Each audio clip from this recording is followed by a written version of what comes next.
Welcome dear student, welcome to NCF with Rajesh sir. Student, continuity और differentiability के lecture 14 में एक बार फिर से आपका स्वागत है। तो स्टूडेंट्स, डिराइवेटिव हम लोग पढ़ रहे थे और डिराइवेटिव में हम लोग तीन टाइप्स के डिराइवेटिव सीख चुके हैं। मतलब तीन तरह के फंक्शंस का डिराइवेटिव हम लोग सीख चुके हैं, जिसमें पहला था चेन रूल, दूसरा था आपका इनवर्स ट्रिग्नोमेट्रिक फंक्शन और तीसरा था आपका एक्सपोनेंशियल फंक्शन। ठीक है, तो तीनों को मैंने अच्छे से बच्चों समझाने की कोशिश की। सफिशिएंट अमाउंट में आपको क्वेश्चन कराया भी है और मुझे नहीं लगता कि अगर आप उसको ठीक से देखोगे तो आपको कोई कंफ्यूजन रह जाता है। ठीक है, लेकिन अगर कुछ फिर भी रह जाएगा तब मुझे आप जरूर कमेंट में ग्रुप में बता दीजिएगा। ठीक है बच्चों, तो आज हम लोग पढ़ेंगे बहुत ही इंपॉर्टेंट, क्या है, बहुत ही इंपॉर्टेंट है लॉगरिथमिक फंक्शन। और इससे मान के चलिए बच्चों कि लगभग एक साल में आपके अल्टरनेट करके एक क्वेश्चन तो आता ही आता है। ठीक है, तो यानी इंपॉर्टेंस है, अच्छे से सीखेंगे, आराम से मजा आएगा इसको सीखने में। लेकिन जो बच्चे पहले नए हैं उनको इसके पहले के सारे वीडियोस में कहूंगा कि देख लें। वो कैसे देखेंगे, तो वीडियो को इस पहले पॉज करें और नीचे लिखा होगा, वीडियो के नीचे आप जाएंगे तो लिखा होगा एनसीएफ विद राजेश सर, वहां पे क्लिक करके आप यूट्यूब चैनल पे हमारे जाइए। फिर वहां पे प्लेलिस्ट वाले सेक्शन में जाएंगे तो आपको दिखाई देगा कंटिन्यूटी एंड डिफरेंशिएबिलिटी।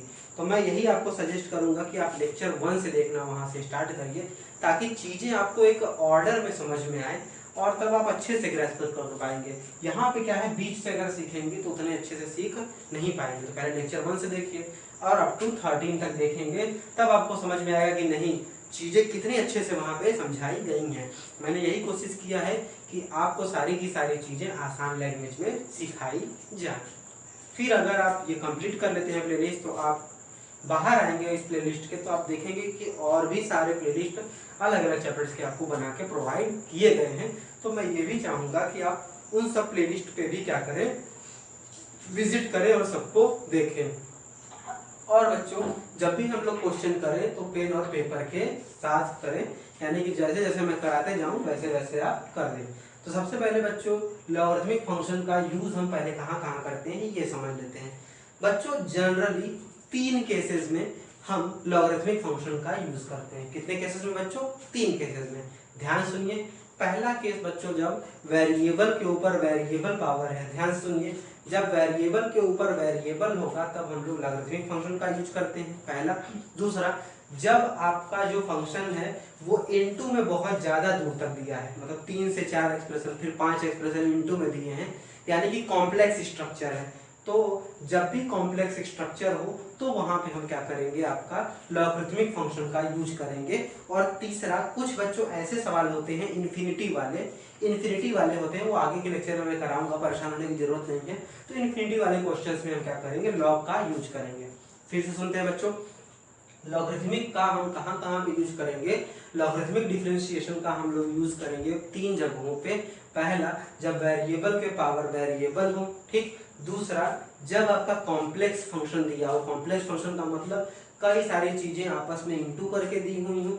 दूसरा, ये हो सकता है कि कई सारी चीजें इंटू हो फिर डिवाइड हो फिर स्क्वायर रूट हो, तो ऐसी चीजों को हम किससे सॉल्व करेंगे, आपका लॉग से सॉल्व करेंगे। और तीसरी, जब किसी पावर के ऊपर पावर के ऊपर फिर पावर फिर अप टू इंफिनिटी तक जाए तो वहां भी हम क्या करेंगे, लॉगरिथमिक डिफरेंशिएशन का यूज करेंगे। तो आज इसमें से कुछ हम लोग सीखा जाएगा, कुछ आगे के लेक्चर में सीखेंगे। ठीक है बच्चों, तो चलिए शुरू करते हैं। तो यहाँ पे पहले बच्चों उनको क्या करना है, सबको पता है ये डेरिवेटिव चल रहा है, तो फाइंड क्या करना है बच्चों, dy बाई dx।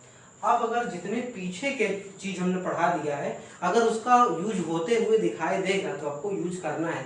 ऐसा नहीं कि लॉग है तो केवल लॉग का ही यूज होगा, उसके पहले भी जितना आप चीजें पढ़े हुए हैं आप उसको भी इस्तेमाल कर सकते हैं। तो चलिए पहला क्वेश्चन लेते हैं। तो पहला क्वेश्चन बच्चों दिया है y equal to log x। तो क्या हम यहाँ पे देख पा रहे हैं कि चेन रूल यूज होता हुआ दिख रहा है? हाँ, क्यों? क्योंकि यहाँ पे log के बाद x होना चाहिए स्टैंडर्ड फॉर्मेट के लिए, और यहाँ पे log बाद यस नहीं है बल्कि क्या है, log x। तो हमने ये सीखा है कि स्टैंडर्ड फॉर्मेट बनाने में जो चीज दिक्कत करेगी हम उसको क्या कर लेंगे, नया वेरिएबल सपोज कर लेंगे। तो सपोज कर लीजिए, तो let t is equal to दिक्कत कर रहा है तो t मान लेते हैं log x को। तो अब ये कितना हो गया, y is equal to log t।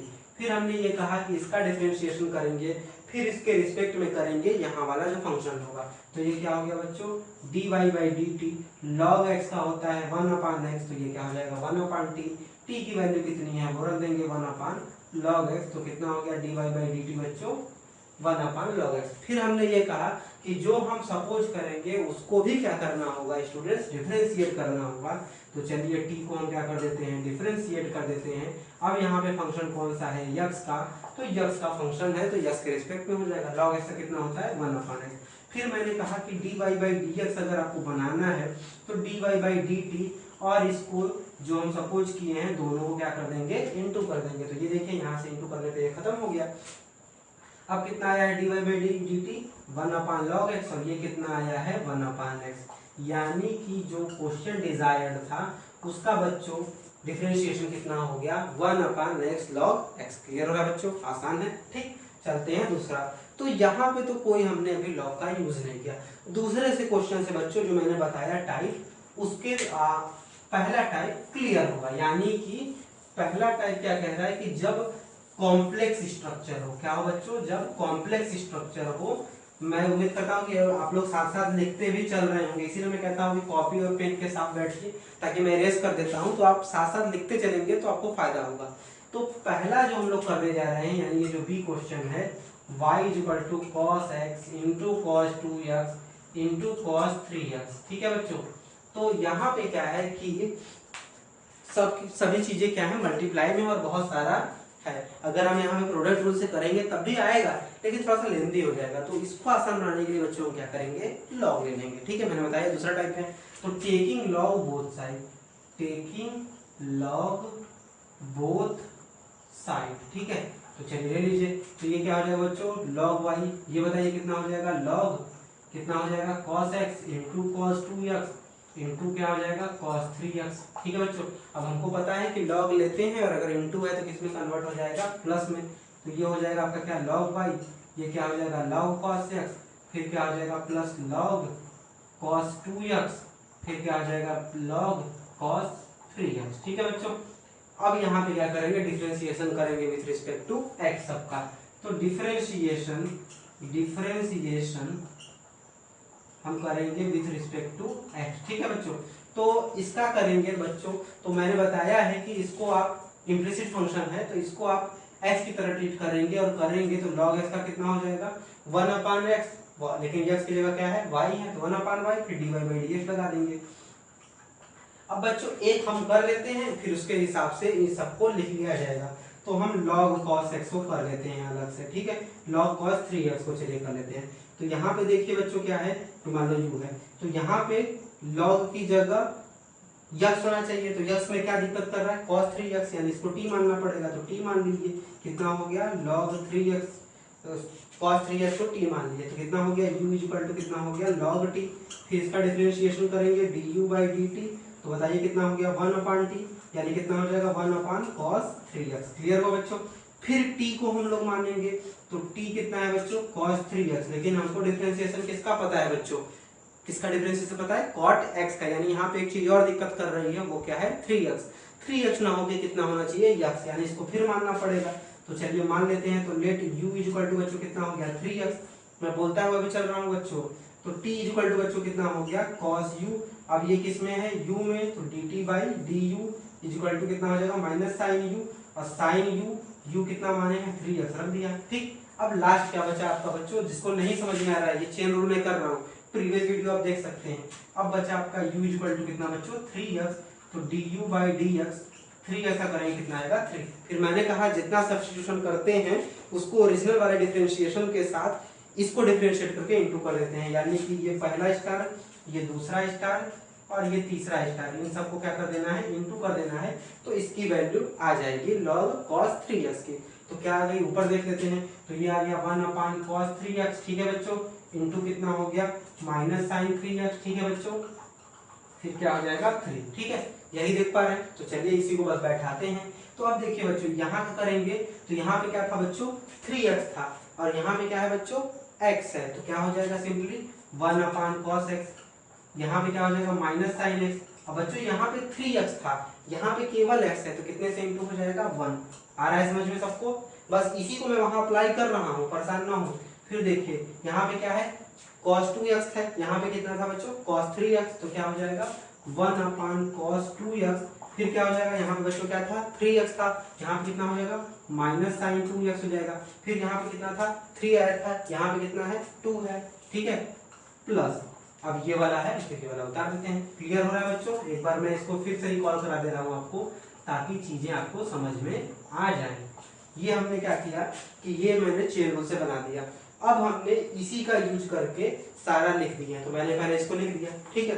तो यहाँ पे क्या था बच्चों 3x था, तो यहाँ 3x आया, यहाँ 3x आया, यहाँ 3 आया। और अगर यहाँ पे बताइए 2x है तो यहाँ क्या आएगा 2x, यहाँ पे क्या आएगा 2x, यहाँ क्या आएगा 2। यहाँ पे केवल x है यानी 1 है, तो क्या आएगा 1x, फिर क्या आएगा 1x, फिर क्या जाएगा 1। क्लियर हुआ बच्चों? ठीक, इसको आपको दिखाने की जरूरत नहीं है, आप डायरेक्ट इसको कर सकते हैं, ठीक है। अभी मैं चेन रूल पे एक और वीडियो बनाऊंगा, जिसमें मैं शॉर्ट तरीके से आपको सिखाऊंगा कि कैसे चीजों को किया जाता है चेन रूल में, ठीक है। तो आपको इतना लंबा करने की जरूरत नहीं होगी। तो बच्चों आप देख पा रहे होंगे कितने आसानी से यहाँ पे चीजें दिखाई दे रही हैं। तो आपको पता है कि sin अपन cos क्या होता है बच्चों, कॉट होता है, चलिए कॉट लिख देते हैं। तो ये क्या हो गया -cot x। फिर आइए यहाँ पे -sin 2x अपन cos 2x, तो कितना हो जाएगा cot 2x हो गया, ठीक। और 2 है, 2 आगे कर दीजिए। फिर इसी तरह से -cot 3x हो जाएगा। देखिए बच्चों कितना आसानी से है। अब y यहाँ पे है तो y यहाँ पे इंटू कर दीजिए, dy/dx। y यहाँ पे क्या कर दिया, इंटू कर दिया। दिखाई दे रहा है बच्चों सबको? ठीक है। अब y की जो वैल्यू थी, क्या वैल्यू थी, cos x cos y cos x cos 2x cos 3x, इन सबको रख देते हैं। तो लास्ट लाइन में बच्चों ध्यान से देखिए, dy/dx इक्वल टू हो गया, माइनस कॉमन ले लीजिए, कितना हो गया cot x, फिर cot x plus 2 cot 2x plus 3 cot 3x, और y की वैल्यू हमने रख दिया cos x into cos 2x into cos 3x। ठीक है बच्चों, मैं बोल भी दे रहा हूँ क्या है, माइनस कॉमन लिया तो cot x plus 2 cot 2x plus 3 cot 3x, और ब्रैकेट में इनक्लोज करके सेकंड ब्रैकेट में cos x into cos 2x into cos 3x, जो कि y की वैल्यू हुई। ठीक है बच्चों, तो समझ में आया? ठीक। तो बच्चों आज के इस लेक्चर में बस यही दो क्वेश्चन करते हैं। नेक्स्ट वीडियो में हम लोग क्वेश्चन नंबर सी और क्वेश्चन नंबर डी देखेंगे। तो आज हमने सीखा कि अगर कॉम्प्लेक्स स्ट्रक्चर है, यानी कि अगर मल्टीप्लाई में कोई चीज दिया हुआ है, तो हम उसको किसमें कन्वर्ट करेंगे बच्चों, लॉग में। ठीक है। तो लेक्चर 15 में बच्चों हम लोग क्या करेंगे, ये जो सी और डी है वो हम लोग देखेंगे कैसे करते हैं। तो बच्चों मिलते हैं नेक्स्ट वीडियो में लेक्चर 15 में।